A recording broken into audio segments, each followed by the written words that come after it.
በተያዙበት ደዌ ብዙ አይነት የሕክምና ጠበብቶች ያያቸውና በቃ 2 ዓመት ይቀራል እንደፈለክ ነው። የእግዚአብሔር ምሕረት ታላቅ በቃ ዓለም የማይችለው ተስፋ የቆረጥንበትን ትሞታላችሁ የተባለውን አይነት ደዌ ተሸክመን ሞታችን በሕይወት ሲቀየር እናየዋለን። ብዙዎቹን እኮ አይተናል። እንደውም ከተሻለው ዓለም የመጡትን ኑሮች እኔና እናንተ ውስጥ እኮ ብዙ የተደበቀ ምስጢር አለ። እግዚአብሔር ብቻ የሚያውቅ የክፋት ምስጢር፣ የበደል ምስጢር ከእግዚአብሔር መለኮታዊ አሰራር ግን የማይሰወር ከህሊናችን የማንሸፍን የማንደብቀው ግን የሚደንቀው ይህን ሁሉ በደልና ኃጢአት እየሰራን እግዚአብሔር ግን በምሕረቱ እየጠራ በፊቱ ያቆመን። መድኃኒት በመፈለግ ነው እየባሰን ያለ ነው። እግዚአብሔር መድኃኒቱ ግን አንድና አንድ ነው፣ እዚሁ ነው ያለው። መድኃኒት ተፈነው እግዚአብሔር ለሕዝቡ ብሏል። እንግዲህ እግዚአብሔር ለሕዝቡ መድኃኒቱን ልኳል። አሁን እውነተኛው ምርኩዝ ሊያገኝ ነው። እመኒ ሆርኩ ማእከለ ጽራርተ ሞት ይፈሮ ለኩይ ስማንተ ምስሌ በትርከ ወቀስታ መከማንቱ ገስጻን እንዳለው በሞት ጥላ ስር እንኳን መካከል ብሄድ አንተ ከኔ ጋር ነህ፣ ክፉን አልፈራም፣ በትር ምርኩዝ እነርሱ እኔን ያጽናኑኛል አለ። ስለዚህ በበደል በኃጢአት ሕይወት ውስጥ ነው እየተላለፍን ያለ ነው። ስለዚህ የእግዚአብሔር መሐሪነት ግን አለ በኃጢአታቸው ምክንያት ለተቸገሩት የሚታይ የእግዚአብሔር ፍቅር ነው። የሚደንቅ ቃል ከእመቤታችን ከቅድስት ኪዳነ ምሕረት ጋር ግን የተግባባው ቃል ኪዳን ከስሟ ይጀምራል። ማን ብሎ ሰየማት? የካቲት 16 ቀን የተሰጣት ስም ነው። ማናላት? ምን ማለት ነው? ኪዳነ ምሕረት ማለት የምህረት አማላጅ።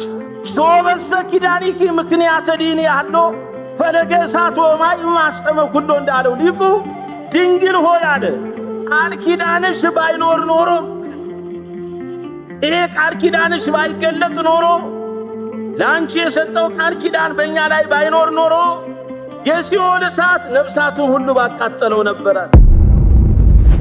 እምናፍቃቸው ጸሎታቸው፣ አለመዳናቸው፣ ብሯኪያቸው፣ አስተምሮታቸው አንድ ቃል ብቻ ቢናገሩ በሺዎች አብዝተን ማንጨርሰው ምስጢር ያላቸው ታላቁ ሊቅነትም ጭምር የአባትነቱ ብቻ አይደለም ሊቅነትም ጭምር የተላበሱ ብፁዕ አባታችን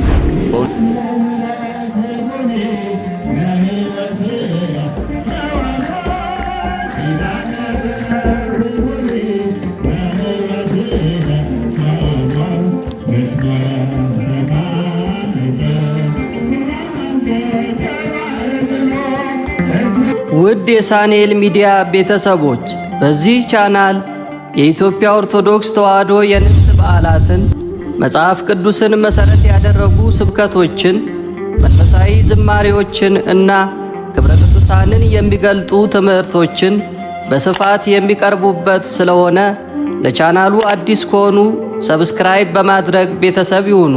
ይህን መንፈሳዊ አገልግሎት ላይክ፣ ሼር በማድረግና አስተያየት በመጻፍ ይደግፉ።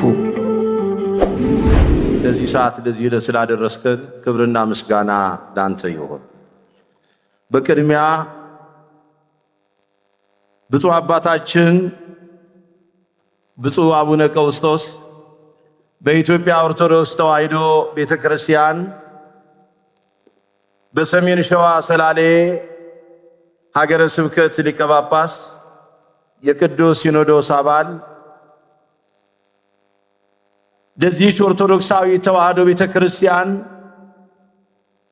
ያላቸውን ሁሉ ነገር የሰጡ በብሕትውናው በአባትነቱ ደግሞም በልዩ የጸሎት ተሰጥኦ በዚህ ሁሉ መንገድ እንደ ውዳሴ ከንቱ ሳይሆን እንደተሰጣቸው ጸጋ መጠን ኢትዮጵያን አገራችንን አገራቸውን እኛን ልጆቻቸውን ቅድስት ቤተክርስቲያን እዚህ ደረጃ ያደረሰቻቸውን ኦርቶዶክሳዊ ተዋሕዶ ሃይማኖትን በሚገባ ለነገው ተሻጋሪ የመሆን ምስጢር እንድናገኝ ሁላችንም በጸሎታቸው የሚያግዙን ደገኛው አባት ዛሬ በመካከላችን ተገኝተዋል። ምን እንላለን? ማን ይመስገን? አዎ ክቡር አባታችን መልአከ ምሕረት ቀሲስ አበበ የሺ ንጉሥ የዚህ ታላቁ ካቴድራል ዋና አስተዳዳሪ ደግሞም ፍቅራዊ ልማታዊ ወንጌላዊ አባታችን ክቡራን አይንተ እግዚአብሔር አባቶቼ ካህናት፣ ሊቃውንተ ቤተ ክርስቲያን፣ መምህራነ ወንጌል፣ አው ዲያቆናት፣ የዝማሬው ጸጋ የሰጣችሁ ዘማሪያን ዛሬ እግዚአብሔር መንፈስ ቅዱስ ወዶና ፈቅዶ በምህረት አማላጅ በቅዱስ ኪዳነ ምህረት ወርሃዊ የመታሰቢያው በዓል በዚህ ቅዱስ ስፍራ ተገኝታችሁ ይህችን ሰንበተ ክርስቲያን ቅድስት በበረከት እንድታሳልፉ እግዚአብሔር የረዳችሁ የረዳን ያገዛችሁ የሉል እግዚአብሔር ቤተሰቦች ክርስቲያኖች ሁላችሁም እንዴት አደራችሁ? እንዴት አደራችሁ? እንደምን ቆያችሁ? ለዚህ ሰዓት ለዚህ ዕለት ያደረሰን ምስጋና የባህሪ ገንዘቡ የሆነ ቅዱስ አምላካችን እግዚአብሔር ስሙ ይክበር ይመስገን። ንጽሕተ ንጹሐን ቅድስተ ቅዱሳን እናት ዓለም ድንግል ማርያም በተሰጣት ሁሉ ጸጋ ምስጋና ይድረሳት። ቅዱሳኑ እንደየጸጋቸው መጠን ምስጋና ይድረሳቸው። እግዚአብሔር መንፈስ ቅዱስ ምስጢሩን ጠው እንደሁላችን ይግለጽልን። ዛሬ የእግዚአብሔርን ምሕረት፣ የእግዚአብሔርን ቸርነት፣ የእግዚአብሔርን ይቅርባይነት በምላትና በስፋት ይቺ ሐዋርያዊቷ ኦርቶዶክሳዊት ተዋሕዶ ቤተክርስቲያን ለልጆቿ የምታስተምርበት ወቅት ነው። የእግዚአብሔርን ምሕረት ሳትናገር የቆየችበት ሰዓት አለ ማለት አይደለም። ነገር ግን በተለየ መልኩ ፈጣሪዋን አምላኳን እግዚአብሔርን እንዴት አድርጋ ማመስገን እንዳለባት እያንዳንዱ ሥርዓተ ቤተክርስቲያን በእውነት በዚህ መንገድ ተሰርቷል። የቤተክርስቲያናችን ታላቁ ሊቅ ቅዱስ ያሬድ በእውነት በተሰጠው ጸጋ ለዚህ ቅዱስ ቤተክርስቲያን እሱም ከመንፈስ ቅዱስ ባገኘው ሚስጥር ይሄንን ሥርዓት ዘርግቶ ሊቃውንቱ ደግሞ ይሄን አመቻችተው ያቀርቡታል። ዛሬ የእግዚአብሔርን ምሕረት ለዓለም ሁሉ ቤተክርስቲያን የምትነግርበት ሰዓት ነው። ይህቺ ሰንበት በተለየ መልኩ የትምህርታችን ርዕስ የሚሆነው መሐሪ ወመስተሳይል እግዚአብሔር። እግዚአብሔር መሐሪና ይቅር ባይ ነው። የዳዊት መዝሙር 102 ቁጥር 8 ይህን ቃል አብረን እንላለን። እግዚአብሔር በሉ እስኪ መሐሪና ይቅር ባይ። ማን ነው መሐሪ? ማን ነው ይቅር ባይ? ስሙ ይክበር ይመስገን አምላካችን እግዚአብሔር። መሐሪ ወመስተሳይል እግዚአብሔር፣ እግዚአብሔር መሐሪና ይቅር ባይ ነው ይለናል። የእግዚአብሔርን ምሕረት፣ የእግዚአብሔርን ቸርነት፣ የእግዚአብሔርን ይቅርታ በምላት በስፋት እግዚአብሔር መንፈስ ቅዱስ በገለጸለት ድንቅ ሚስጥር ይሄን እውነት የተናገረው መዝሙረኛው ልበ አምላክ ንጉሡ ቅዱስ ዳዊት ነው። ባለ ሰባት ጸጋው የእግዚአብሔርን ምሕረት፣ ቸርነት፣ ይቅርታ በምላት በስፋት ገልጾታል በዝማሬው። ለዚህም ነው ከዚያ ውስጥ አንዱ ኃይለ ቃል መሐሪ ወመስተሳይል እግዚአብሔር፣ እግዚአብሔር መሐሪና ይቅር ባይ ነው ይለናል። የትምህርቱ መሰረታዊ ዓላማ ክርስቲያኖች ወገኖቼ እግዚአብሔር መሐሪ፣ እግዚአብሔር ይቅር ባይ፣ እግዚአብሔር ቸር፣ እግዚአብሔር መልካምና በጎ አድራጊ እንደሆነ እኔና እናንተ አምነን በዚህ ድንቅ ሥራው ታምነን እንድንኖር ነው። አያችሁ፣ መሐሪ ማን ነው? ይቅር ባይ ማን ነው? ቸር ማን ነው? መልካም አድራጊ ማን ነው? በጎ አድራጊ ማን ነው? ይህንን ማመን ከኛ ይጠበቃል። ማመን ብቻ አይደለም፣ በዚህ ያመንበትን ነገር ታምነንበት እንድንኖር። አምነናል አይደለም? ታመን በኋላ ታምነን ደግሞ መኖር አለብን ማለት። ስለዚህ ይህንን ነው የምናየው። አሁን የእግዚአብሔር መሐሪነት ከምን አንጻር ነው የሚለውን ማየት ወገኖቼ። እግዚአብሔር መሐሪና ይቅር ባይ ነው ሲል መዝሙረኛው ምሕረት ለእግዚአብሔር የባህሪው ነው። ምሕረት ለእግዚአብሔር የምኑ ነው? የባህሪው ነው። አሁን እናታችን ደጃፍ ተሰብስበናል። እመምህረት ደጃፍ መተናል። ኪዳነ ምሕረት ደጃፍ መተናል። ስሟ ራሱ የሚያስተምረን አንድ ነገር አለ። ነገር ግን አሁን ወላዲተ አምላክ ጨነቀኝ፣ አዘንኩ፣ ግራ ገባኝ፣ ተስፋ ቆርጬ ነበር። ለእመቤቴ ለቅዱስ ኪዳነ ምሕረት መጥቼ ነገርኳት የልቦናዬን መሻት እንድትፈጽምልኝ ከኃጢአት በስተቀር ያዘንኩበትን፣ ግራ የተጋባሁበትን፣ የተጨነቅኩበትን፣ እረፍት የነሳኝን ጉዳይ ያሉ ምስክርነት ሲሰጡ ሰምተናቸዋል። እመብርሃን ማረችን አሉ። የእመቤታችን የይቅርታ አድራጊነት እርሷ ከራሷ የባህሪዋ ሳይሆን ከተሰጣት ከልጇ ጸጋ ነው። የእግዚአብሔር መሐሪነት ግን የምኑ ነው? ከማንም የሚያገኘው አይደለም። ማንም የሚሰጠው አይደለም። የእርሱን መሐሪነት ከራሱ በራሱ ለራሱ ነው። ስለዚህ እግዚአብሔር መሐሪ ነው ስንል አንዱ መገለጫው ምህረት ለእግዚአብሔር የባህሪው መገለጫ ነው። የምኑ መገለጫ ነው? ይህንን ነው ጥርት አድርጎ ማወቅ። የእግዚአብሔር መሐሪነት አንዱ በምን ይገለጣል ስንል በባህሪው። በቃ እግዚአብሔር መሐሪ ነው። በባህሪው እግዚአብሔር ይቅር ባይ ነው። በባህሪው እግዚአብሔር ቸር ነው። በባህሪው እግዚአብሔር በጎ አድራጊ ነው፣ መልካም አድራጊ ነው። ክርስቲያኖች ስለዚህ እግዚአብሔር ይምረናል። እናምናለን። ምህረት ለማግኘት ይቅርታው እንዲደረግልን፣ በቸርነቱ እንዲጎበኘን፣ በጎውን ነገር እንዲያደርግልን። ዛሬ ሁላችንም በጎ ስራ ይዘን አይደለም፣ መልካም ነገር ኖሮብን አይደለም። መተላለፋችን፣ በደላችን፣ ኃጢአታችን ሁሉ ተለይቶ ወጥቶ በእግዚአብሔር ምህረት ጥላ ስር ግን ሆነን እግዚአብሔር እዚህ አቁሞናል። ስሙ ይክበር ይመስገን። ሌላ አይደለም የእግዚአብሔር ልጆች። ስለዚህ የእግዚአብሔር መሐሪነት የባህሪው ነው። ሌላው የእግዚአብሔር መሐሪነት በኃጢአታቸው ምክንያት በበደላቸው ምክንያት በመተላለፋቸው ምክንያት ለተቸገሩት የሚታይ የእግዚአብሔር ፍቅር ነው ይለናል። ይሄንን ታላቁ ሊቅ ቅዱስ ዮሐንስ አፈወርቅ ነው በዚህ ምስጢር ያመጣው። የእግዚአብሔር መሐሪነት አለ ሲገለጥ ይላል ይሄ ታላቁ ሊቅ በኃጢአታቸው ምክንያት አለ። በምናቸው ምክንያት? ምናልባት ዛሬ እኛ ችግራችን ከምን አንጻር ነው? ግራ እየተጋባን ያለንበት ጉዳይ ከምን አንጻር ነው? ለምንድነው እንዲህ ረፍት ያጣ ነው? ለምንድነው ነገሮች ሁሉ የከበዱን? ለምንድነው ቀኝና ግራችንን እንኳን መለየት እስኪሳነን ድረስ መረዳት እስኪሳነን ድረስ ሌሊቱ አልነጋ የሚለን ደግሞም ቀኑ በብርሃን እየተመላለስን የጨለመብን ብዙዎች አለን? ይሄ ምስጢሩ ምንድነው ስንል በዚህ በኃጢአታችን ምክንያት ነው። ስለዚህ ሊቁ ምን አለ መሰላችሁ? የእግዚአብሔር መሐሪነት አለ በኃጢአታቸው ምክንያት ለተቸገሩት አለ። በምናቸው ምክንያት? አሁን ችግራችን ከኃጢአተኝነታችን የተነሳ ነው። በጎ ስራ እየሰራን አይደለም፣ መልካም ነገር እያደረግን አይደለም፣ ለእግዚአብሔር የሚመች ማንነት ኖሮን አይደለም። በደል አለ፣ ጥፋት አለ፣ መተላለፍ አለ። ይሄ የማይካድ ነው። በቤተ መቅደሱም ውስጥ የቆምን አጥፊዎች ነን፣ በደለኞች ነን። በውስጥ በውጭም ያለን እንደዚሁ ነን። ከሰው ስህተት አይጠፋም። መኑ ሰብ ዘይብስ ወመኑ ዕፅ ዘይጤይስ እንዳለው ጥበበኛው እንደተናገረው ሰው ሆኖ የማይበድል እንጨት ሆኖ የማይጤስ የለም። በበደል በኃጢአት ሕይወት ውስጥ ነው እየተላለፍን ያለ ነው።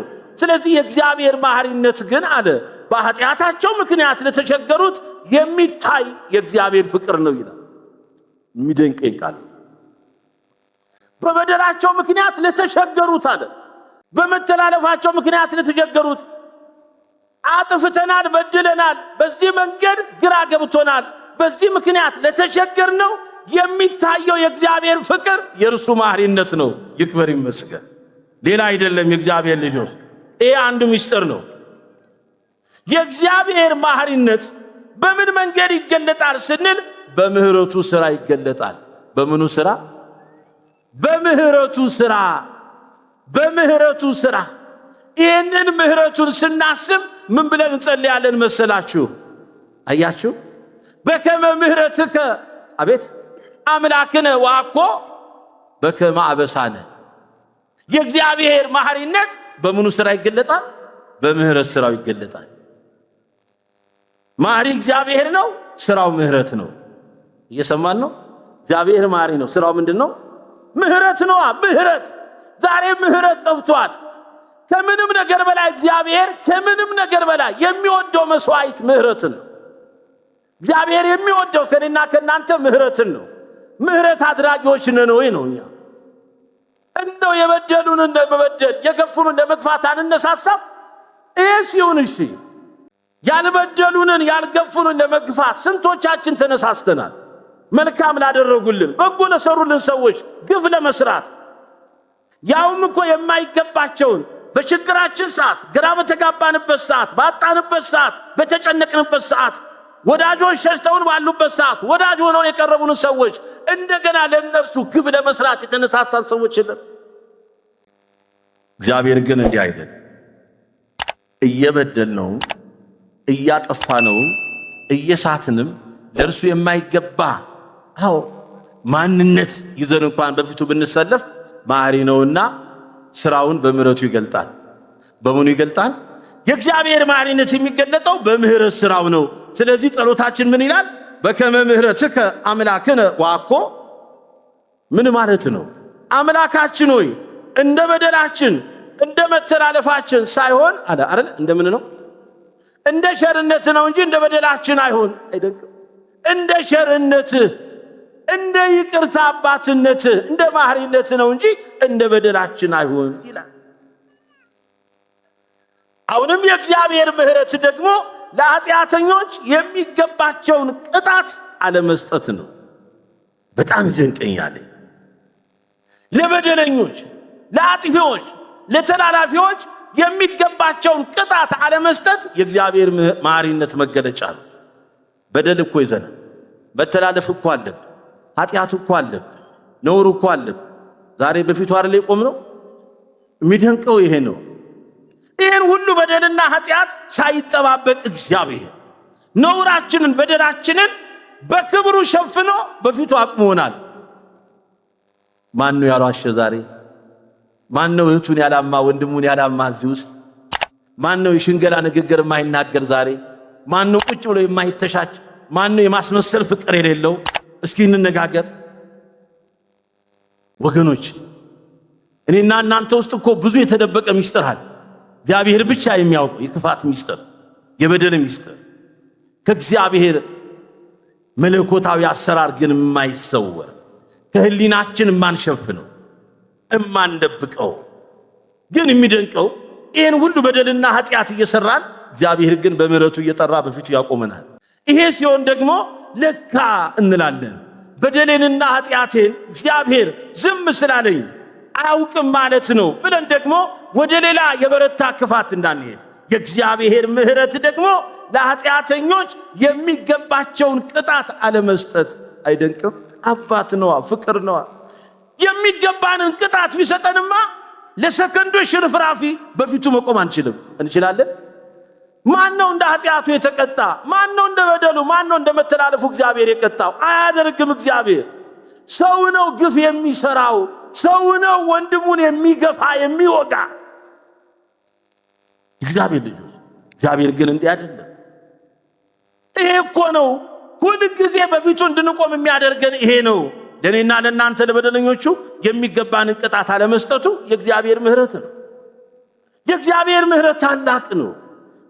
ይሄ ነው ብለን አይደለም፣ ታላቅ ነው ምህረቱ።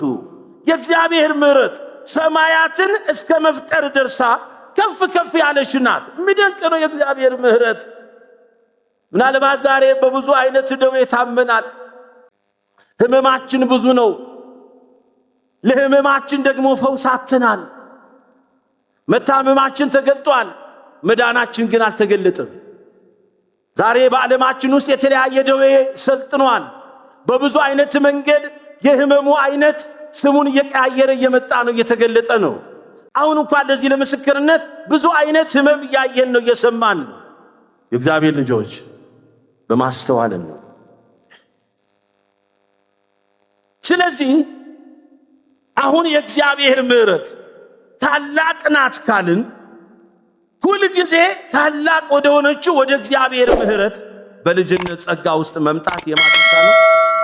የኔና የናንተ ድርሻ ነው። የማንን መሐሪነት ፈልገ? የማንን መሐሪነት ፈልገ? አቤት ህሊናችንን ሰብስብ፣ ቃሉን እንስማ፣ ለብዙዎች መሰናክል አንሆን። የእግዚአብሔር ምህረት ታላቅ ነው።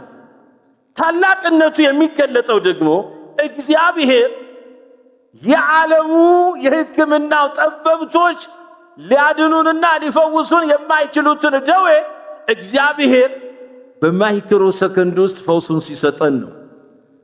የሚደንቀው ይሄንን እኮ አምኖ የመቀበል ሚስጥር ለዓለሙ ተስኖታል። ይሄን እውነት ለመቀበል ዓለም ተሸግሯል። ለዚህ እኮ ነው ጠቢባኑ ዕውቀቱ ጠፋቸው፣ ተሰወረባቸው። የበሽታውን ስም ይዘረዝራሉ፣ መፍትሄ ግን የለው። በሽታው ሳይንቲፊካሊ ስሙ የተለያየ ነው። የሳይንሳዊ ስሙ ብዙ ነው። ነገር ግን ለዚህ ደግሞ መፍትሄ አተውለታል። የማቆየትና እኔ ልንገራችሁ ሁሉም መድኃኒት የማስታገሻ እንጂ የፈውስ መስጫ አይደለም። አስረግጬ ነው የምነግራችሁ። ይሄን የሕክምናው ሳይንስም ይረዱታል። ሳይንሱ ሁልጊዜ ትክክለኛው ነገር ያስቀምጣል አይደለም። ስለዚህ በትክክለኛው መንገድ ካየን የእግዚአብሔር ምሕረት ታላቅ ናት። ማሪነቱን ስናይ የእግዚአብሔር ምሕረት ታላቅ በቃ ዓለም የማይችለውን ተስፋ የቆረጥንበትን ትሞታላችሁ የተባልነውን አይነት ደዌ ተሸክመን ሞታችን በሕይወት ሲቀየር እናየዋለን። ብዙዎቹን እኮ አይተናል። እንደውም ከተሻለው ዓለም የመጡትን ኑሯቸው 30 ዓመት 20 ዓመት በምድር አሜሪካ በምዕራብ አውሮፓ በተለያየው ስፍራ የነበሩት ከዚያ በኋላ በተያዙበት ደዌ ብዙ አይነት የሕክምና ጠበብቶች ያያቸውና በቃ 2 ዓመት ይቀራል እንደፈለክ ኑር፣ ዓመት ከ6 ወር ዕድሜ ያለ እንደፈለክ ኑር፣ 6 ወር ቆይ እንደፈለክ ትኖራለህ። በቃ 6 ወር ዕድሜ ነው ያለ። ከዛ ይመጣሉ። የት ቦታ ልግባ፣ የት ገዳም ልሂድ፣ የት ቤተ ክርስቲያን ልሸሸግ፣ ንስሐ ልግባ በጸበሉ ስፍራ። የሚደንቀው ያ ሁሉ በሚሊዮን የሚቆጠረው ዶላር ፈሶ እዚህ ግን ሲመጣ በነፃነት በመጸበል እምነቱን በመተባበስ በንስሐ ሕይወት በመመለስ ቅዱስ ሥጋውን በልቶ ክቡር ደሙን ጠጥቶ ተቆርጦልናል የ6 ወር የተባለው ዛሬ 25 ዓመት ተቀምጦ ያየነው ስንት ወንድም አለ። እኔም አቀው እንኳን እግዚአብሔር ክብር ይመስገን። ይደንቃል።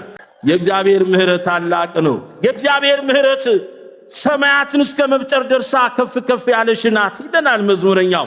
የእግዚአብሔር ምሕረት ለዘላለም ነው ይላል። ግነዩ ለእግዚአብሔር እስመ ኄር እስመ ለዓለም ምሕረቱ አይደለም የሚባለው። አቤት እግዚአብሔርን ምን አድርጉት? አቤት ምን ስለሆነ ግነዩ ለእግዚአብሔር እስመ ኄር ማለቱም ማለት ነው እግዚአብሔር ቸር ነውና ምሕረቱ ለዘላለም ነውና። እግዚአብሔር ቸር ስለሆነ አመስግኑት። ምሕረቱ ምን ስለሆነ? ለዘላለም ስለሆነ። ግነዩ ለእግዚአብሔር እስመ ኄር እስመ ለዓለም ምሕረቱ ይሄ ነው። ስለዚህ የእግዚአብሔር ማሪነት በሐሰተኛ ሥራ፣ በሽንገላ ሥራ፣ በውሸት ሥራ አይገለጥም። የእግዚአብሔር ማሪነት ሁልጊዜ በእውነት ሥራ ላይ የተመሰረተ ነው። በምን ሥራ ላይ? ለምን ይሄን አመጣን ብትሉኝ ዛሬ ብዙዎቹ ባለመድኃኒተኞች ሆነዋል። እኛንን የምንፈውሳችሁ ይሉናል አይደለም? እኛ ጋር መድኃኒት አለ የሚሉ አሉ። አዳኝ እኛንን የሚሉ አሉ። ስርማሽ፣ ቅጠል በጣሽ፣ ሟርተኛው ተውት፣ እሱስ ተገልጧል። ደግሞ በቤቱ ውስጥ ሆኖ የማስመሰል ሥራ የሚሰራ እውነት አዳኝ መስሎ እኔ በተለያየ መንገድ ዛሬ ዓለም መድኃኒት በመፈለግ ነው እየባሰን ያለ ነው። እግዚአብሔር መድኃኒቱ ግን አንድና አንድ ነው፣ እዚሁ ነው ያለው። መድኃኒት ተፈነው እግዚአብሔር ለሕዝቡ ብሏል። እንግዲህ እግዚአብሔር ለሕዝቡ መድኃኒቱን ልኳል። ያ መድኃኒት የት ነው ያለው? ያንን መድኃኒት እኮ ነው ይሄን መድኃኒት ያስገኘችው እናት ፊት ነን ያለነው እኔና እናንተ ወገኖች። ስለዚህ የእግዚአብሔር ምሕረት ሁልጊዜ በእውነት ላይ የተመሰረተ ነው። በምን ላይ የተመሰረተ ነው? በእውነት ላይ የተመሰረተ ነው። በእውነት ላይ ስንል እግዚአብሔር መሐሪ ነው ስንል አረጋግጠን ነው። መጠራጠር የለብንም፣ ጥርጥር የለብንም። እግዚአብሔር ይምራል አይምርም? እግዚአብሔር ይቅር ይላል አይልም? እግዚአብሔር ቸር ነው ቸር አያደርግም? እግዚአብሔር መልካም ነው መልካም አያደርግም? ይደንቃል እኮ። ስለዚህ የእግዚአብሔር ምሕረት ሁልጊዜ በእውነት ላይ የተመሰረተ ነው። በሐሰት ላይ የተመሰረተ የጠንቋይ ሥራ ነው፣ የአስማት ሥራ ነው፣ የድግምት ሥራ ነው፣ የመተተኞች ሥራ ነው። ይሄ ሊገባን ይገባል። ሌላው የእግዚአብሔር መሐሪነት የቀደመውን በደላችንን የማያስብበት ይቅርታውን ፈጥኖ የሚያደርግበት ነው። የቀደመውን በደላችንን ምን የማያደርግበት ንገሩኛ እስኪ። በደላችንን ቢያስብ የቀደመውን ተውት፣ እንኳን ትላንትና ሌሊት አድረን እዚህ ለመምጣት ምን አቅም አለ? የትላንትናው ሌሊት እስኪ ቀኑን እስከ ማታ እስከ አዳራችን ድረስ እንዴት አሳልፍ ነው? ያልሰራነው በደል አለ? አቤት በህሊናችን ውስጥ የሚከሰን ነገር አልሰራንም? ይውላችሁ የእግዚአብሔር መሐሪነት የቀደመ በደላችንን ምንም ማያደርግበት የማያስብበት ይቅርታ ፈጥኖ ለኔና ለናንተ የሚደረግበት ነው። ለዚህ ነው ምን አለ መሰላችሁ ኢትስክር ብነ አበሳነ ዘትካት ፍጡነ ይርከበነ ሳልከ እግዚኦአል ኢትስክር ብነ አበሳነ ዘትካት አቤቱ የቀደመውን በደላችንን ምን አታድርግብን አታስብብን አለና ይቅርታ ምህረትህ ቸርነትህ ፈጥኖ ታግኘን ይላል። ኢትስክር ብነ አበሳነ ዘትካት የቀደመውን በደላችንን እንዴ ቢያስብብንማ አንመጣማ። ለዚህ ነው መዝሙረኛው ምን አለ ሩሁቀ መዓት ወብዙኃ ምሕረት አለ ኢይቀስፍ ወትረ ወይትማ ዘልፈ አኮ በከመ ኃጢአትነ ዘገብረ ለነ ወይፈድየነ በከመ አበሳነ። መዝሙረኛው የሚደንቀኝ ቃል ምን አለ መሰላችሁ እግዚአብሔር ከቁጣ የራቀ ነው ይላል። እስኪ በሉ እግዚአብሔር በሉ ከቁጣ የራቀ ነው ምህረቱም የበዛ ነው። ስለዚህ ሩሁቀ መዓት ወብዙኃ ምሕረት ኢይቀስፍ ወትረ ወይትማ ዘልፈ ይሄ ነው እግዚአብሔር ከቁጣ የራቀ ምህረቱ የበዛ ሁልጊዜ አይቀስፍም አለ። ሁልጊዜ ምን አያደርግም ለዘላለም አይቆጣም። እንደ ኃጢአታችን እንደ በደላችን እንደ መተላለፋችን አላደረገብንም፣ ደግሞ አልከፈለንም።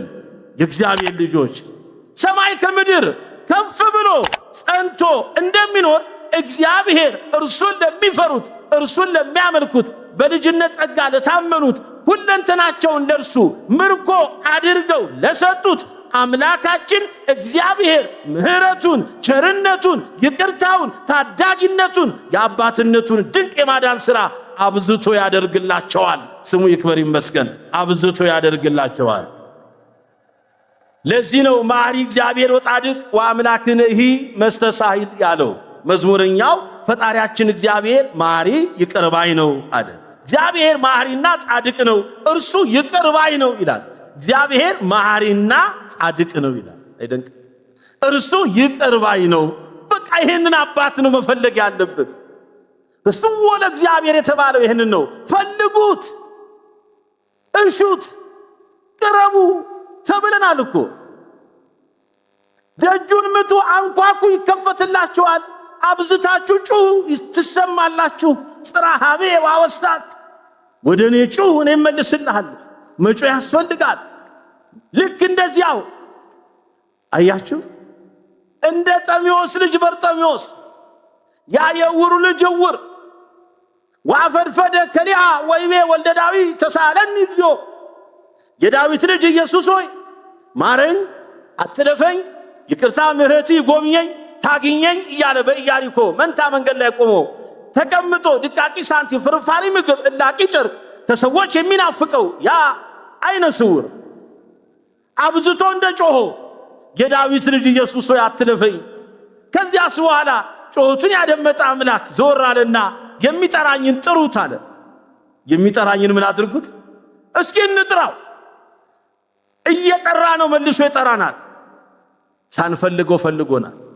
ወርቀን አንስቶናል። ረስተነው እሱ መች ረሳን? ሸሽተናል፣ እሱ ግን ወደ ኋላ አላለ።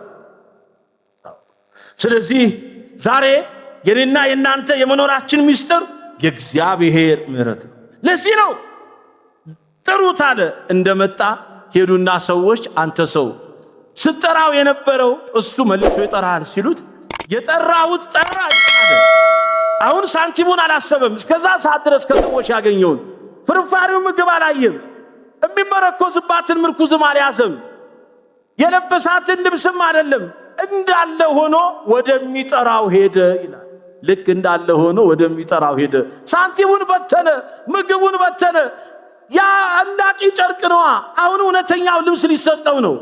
አሁን እውነተኛው ምርኩዝ ሊያገኝ ነው። እመኒ ሆርኩ ማከለ ጽላልተ ሞት ይፈሮ ለኩ ይስማንተ ምስሌ በትርከ ወቀስታ መከማንቱ ገስጻኒ እንዳለው በሞት ጥላ ስር እንኳን መካከል ብሄድ አንተ ከኔ ጋር ነህ፣ ክፉን አልፈራም። በትር ምርኩዝ እነርሱ እኔን ያጽናኑኛል አለ። ስለዚህ ምርኩዙን ተዋ በርጤሜዎስ። ምክንያቱም ያ የተሰበረ ምርኩዝ ነው፣ ያ የሚሰበር ነው። ይሄን ምርኩዝ አልፈለገም። የሚበላው ፍርፋሪ ምግብ የሚያልቅ ነው፣ በአንድ በደቂቃ በሰዓት የሚለይ ነው። አሁን ግን እውነተኛውን የህይወት ምግብ አግኝቷል። አሁን ልብስ አልፈለገም፣ ልብሱን ጥሏል። ራሱን ሆኖ ነው የቀረበው። ራሳችንን ሆነን መቅረብ አቅቶን እኮ ነው። በሌለን የጽድቅ ሥራ ጻድቅ አድርገን ራሳችንን፣ በሌለን የቅድስና ሕይወት ራሳችንን ቅዱስ አድርገን እንዴት መክበር እንችላለን? የኛ የመኖራችን ሚስጥር እስኪ በሉ፣ እቺን ቃል በሉ። የኛ በርጤሜዎስ ዳነ አልዳነም? ልክ እንዳለ ሆኖ ቀረበ።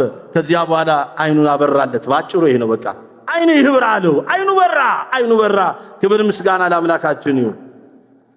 መድኃኔ ዓለም ኢየሱስ ክርስቶስ አይነ ህሊናችንን ያብራልን። የኛ የመኖራችን ሚስጥር በሉ። አይሰማም? የኛ የመኖራችን ሚስጥር የእግዚአብሔር ምሕረት ርኅራኄና ጥልቅ ትዕግስት ነው። የምናችን ሚስጥር የማን? የመጨረሻውን ሐሳብ ሊጠቅልልና ሊጨርስ የእግዚአብሔር መሐሪነት በሉ። ቃል ኪዳን በገባላቸው በቅዱሳኑ የሚገለጥ ነው። የማን መሐሪነት? አይደንቅም? እንደው እሱን እኛን የሚያድንበት መንገድ እኮ ብዙ ነው። የእግዚአብሔር መሐሪነት። ስለዚህ ዛሬ ደግሞ እኔና እናንተ ወርሃዊ የመታሰቢያ በዓሏን አስበን የመጣንላት እናት አለችን። ማናት እርሷ? አይሰማም? የእግዚአብሔር መሐሪነት ቃል ኪዳን በገባላቸው በቅዱሳኑ የሚገለጥ ነው። ስለዚህ ከዚህም በላይ ታዲያ በእናቱ በቅድስት ኪዳነ ምሕረት ላይ እርሱ የገለጠው የምህረት ኪዳን እጅግ የተለየ ደስ አይል? የእግዚአብሔር ምህረት አያችሁ፣ መሐሪነቱ ቃል ኪዳን በገባላቸው በቅዱሳን ላይ ይገለጣል ስንል ከነዚህ አንዱ የዚህ ኪዳን ተሳታፊ የሆነችው ማናት እርሷ? አይሰማም? በብሉይ ኪዳን እግዚአብሔር በምህረት ከብዙ ወዳጆቹና አገልጋዮቹ ጋር ቃል ኪዳን አድርጓል። ከነ ኖህ፣ ከነ አብርሃም፣ ከነ ይስሐቅ፣ ከነ ያዕቆብ ጋር ሌሊቱን በዝማሬ ሊቃውንቱ አድረውበታል። ወደዛ አንገባም። ከእመቤታችን ከቅድስት ኪዳነ ምሕረት ጋር ግን የተግባባው ቃል ኪዳን ከስሟ ይጀምራል። ማን ብሎ ሰየማት? የካቲት 16 ቀን የተሰጣት ስም ነው። ማን አላት? ምን ማለት ነው? ኪዳነ ምሕረት ማለት የምህረት አማላጅ፣ የምህረት ለማኝ ማለት እኮ ነው። ሶበሰ ኪዳኒኪ ምክንያተ ዲኒ ያህሎ ፈለገ እሳት ወማይ ማስጠመ ኩሎ እንዳለው ሊቁ ድንግል ሆይ አለ ቃል ኪዳንሽ ባይኖር ኖሮ፣ ይሄ ቃል ኪዳንሽ ባይገለጥ ኖሮ፣ ላንቺ የሰጠው ቃል ኪዳን በእኛ ላይ ባይኖር ኖሮ የሲኦል እሳት ነፍሳቱን ሁሉ ባቃጠለው ነበራል። በቃ ነው። እሴሁ ዘይነው ወእሳቱ ዘይጠፍ ትሎ የማንቀላፋ እሳቱ የማይጠፋው በደለኞች የሚሰለፉበት። ስለዚህ አዘክሪ ድንግል ምህረተ ወአኮ መዓተ፣ መዓትን ያይደለ ምህረትን አሳስቢ ድንግል ሆይ። ስለዚህ እግዚአብሔር መሐሪነት ቃል ኪዳን በገባላቸው በቅዱሳኑ የሚገለጥ ነው። ዛሬ እግዚአብሔር መሐሪነትን ከምናይባት አንዷ ከተመረጡ የተመረጠች፣ ከከበሩ የከበረች፣ ከተለዩ የተለየች ንጽሕተ ንጹሐን ቅድስተ ቅዱሳን እናት ዓለም ቅድስት ኪዳነ ምሕረትን ስሟ ይክበር ይመስገን። እግዚአብሔር አምላካችን በእናታችን በቅድስት ኪዳነ ምሕረት በገባላት ቃል ኪዳን መሰረት መድኃኔ ዓለም ኢየሱስ ክርስቶስ የምህረት የቸርነት የይቅርታውን ሥራ እንዲሠራ ፈቃዱ ይሆነልን። የኔም የእናንተም የሐዘናችን እንባ አባሽ እውነተኛዋ የደስታ መፍሰሻ አባያችሁ እውነተኛዋ የደስታ መፍሰሻ የሚስጥር ሙዳይ የትንቢት መቅጃ እመምሕረት ኪዳነ ምሕረት በአማላጅነቷ አትለየን። ብዙ ማለት አልፈልግም። እምንሳሳላቸው፣ እምናፍቃቸው፣ ጸሎታቸው፣ ቃለ ምዕዳናቸው፣ ብሯኪያቸው፣ አስተምሮታቸው አንድ ቃል ብቻ ቢናገሩ በሺዎች አብዝተን ማንጨርሰው ሚስጥር ያላቸው ታላቁ ሊቅነትም ጭምር ነው። ይሄ አባትነቱ ብቻ አይደለም፣ ሊቅነትም ጭምር የተላበሱ ብፁዕ አባታችን በእውነተኛ ዕድለኞች ነን።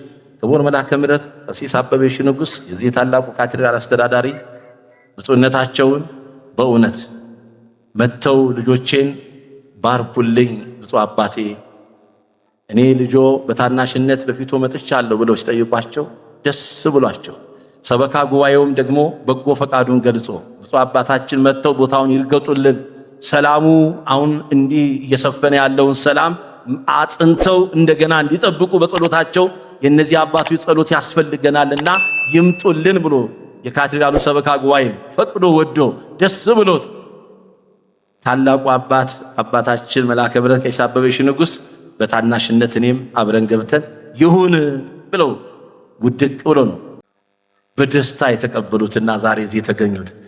ሌሊት ከ10 ሰዓት ጀምሮ እዚሁ ነበሩ አባታችን። ደስ አላላችሁ? እግዚአብሔር ይመስገን።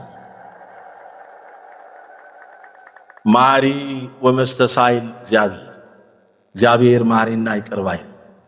ስለዚህ ዛሬ እንደምናውቀው ወመኑ ማሪ ዘከማከ ወኩሉ ይሴፎ ኪያከ ብለው ሊቃውንቱ በዝማሬው ሲያመሰግኑ አድረዋል። እንዳንተ ያለ ማሪ፣ እንዳንተ ያለ አስተማሪ፣ እንዳንተ ያለ ይቅር ባይ ማን ነው ብለዋል። ስለዚህ እግዚአብሔር በምሕረት በቸርነት በይቅርታው ኢትዮጵያን ይጠብቅልን፣ እኛንም ሰላም ይስጠን። የተጀመረውን የካቴድራሉን ልማት ከፍ ያድርግልን።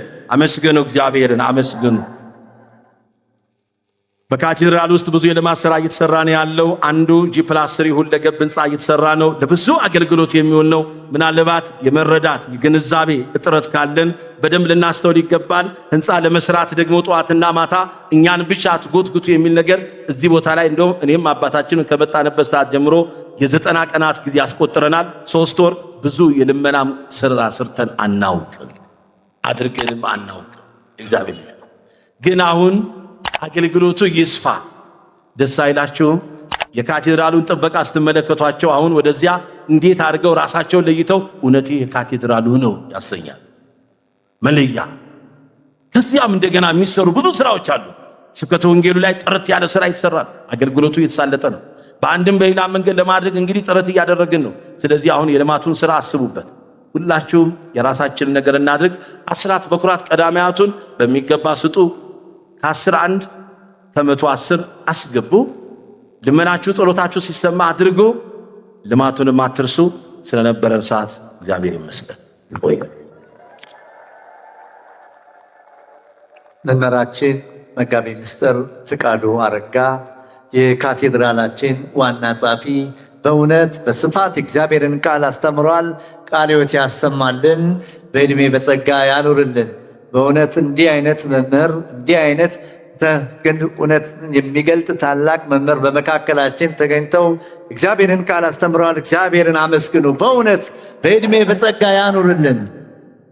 እሺ፣ ከዚህ በመቀጠል ከወንድማችን ከሊቀ ዲያቆን ብስራት ጋር አንድ መዝሙር ከዘመርን በኋላ ወደ አባታችን እንመጣለን።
ውድ የሳንኤል ሚዲያ ቤተሰቦች በዚህ ቻናል የኢትዮጵያ ኦርቶዶክስ ተዋሕዶ የንግስ በዓላትን፣ መጽሐፍ ቅዱስን መሠረት ያደረጉ ስብከቶችን፣ መንፈሳዊ ዝማሬዎችን እና ክብረ ቅዱሳንን የሚገልጡ ትምህርቶችን በስፋት የሚቀርቡበት ስለሆነ ለቻናሉ አዲስ ከሆኑ ሰብስክራይብ በማድረግ ቤተሰብ ይሁኑ። ይህን መንፈሳዊ አገልግሎት ላይክ፣ ሼር በማድረግና አስተያየት በመጻፍ ይደግፉ። ለማስተዋወቅ እዚህ የመጡ ልጆቻችን 3-4 ቪዲዮዎች አሉ። እነሱን እግዚአብሔር አምላክ ይባርካቸው፣ ይቀድሳቸው። ከእነሱ እየተቀበላቸው አስተላልፉት። አስተዳደር እሺ በእውነት ይህንን ሶስቱም ቀን ዩቱበሮችን በጣም እያገለገሉ ያለ ሲቪል ሚዲያ፣ ሲቪል ቲክቶክ፣ ሀብቴ ሚዲያ እና ቤተ ሩፋኤል ሚዲያ በእውነት በስፋት ይህንን የቀረጹ ለዓለም በሁለተኛው ወንጌል እያስተላለፈ ነው። ብፁዕ አባታችን እጅግ በጣም ባርከዋል። እና ሁላችንም ባለንበት ቦታ ተባርከናል። ስለዚህ እባካችሁ ግፊያ ምናምን አያስፈልግም።